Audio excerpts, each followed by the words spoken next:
As the gift-giving season bears down on us with alarming speed, we are wondering if it is ever okay to re-gift. And so we turn to the Moneyologist, MarketWatch's Quentin Fottrell for answers. Quentin, great to see you.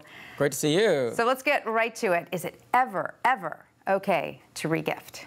Yes. Yay! But it's almost always okay to re-gift. I was hoping you would say that because big confession, I have done it from time to time. Of course. But I'm upfront about it. Right. I don't think there's any necessity to be to say this is a re-gift, because you don't want to insult the person, but it depends on the relationship. You can say, look, I have this and I didn't need it. Would you like But it's not necessary. I don't think you're morally obliged to tell somebody that you are re-gifting. Even better. We're so happy to hear that. So Yes. what are the hard and fast rules to re-gifting? So the first one, obviously, is to make sure there's no, if you're a journalist, for example, I might have proof copy, Right. not for resale on the inside cover. Right. But other people might come across inscriptions if they were given a book and they already have a copy of that book. They might miss the fact that it has an inscription. And you had a friend who had a very embarrassing experience. With the crystal decanter. He gave it to somebody for the wedding present, a good friend.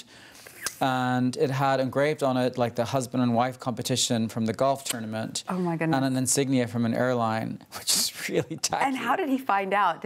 Well, they told him. Yeah, he didn't see it. He was mortified.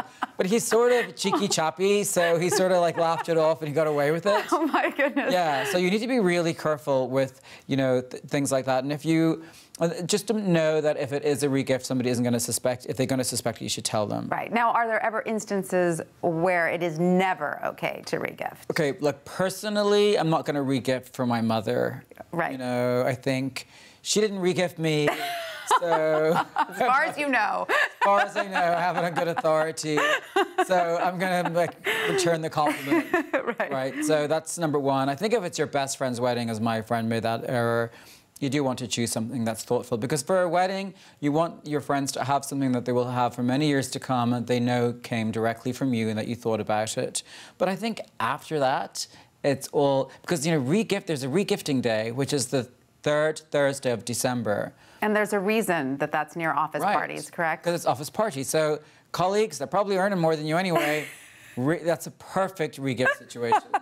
Now, re-gifting is more common than we think, even among the wealthy, isn't it? Right. So American Express did this survey of people who earn $100,000 a year or more. There's a reason why they're so rich. It's because... The rich re-gift. The rich re-gift, because they know it makes financial sense. Sure it does. So, and it gets you out of a jam.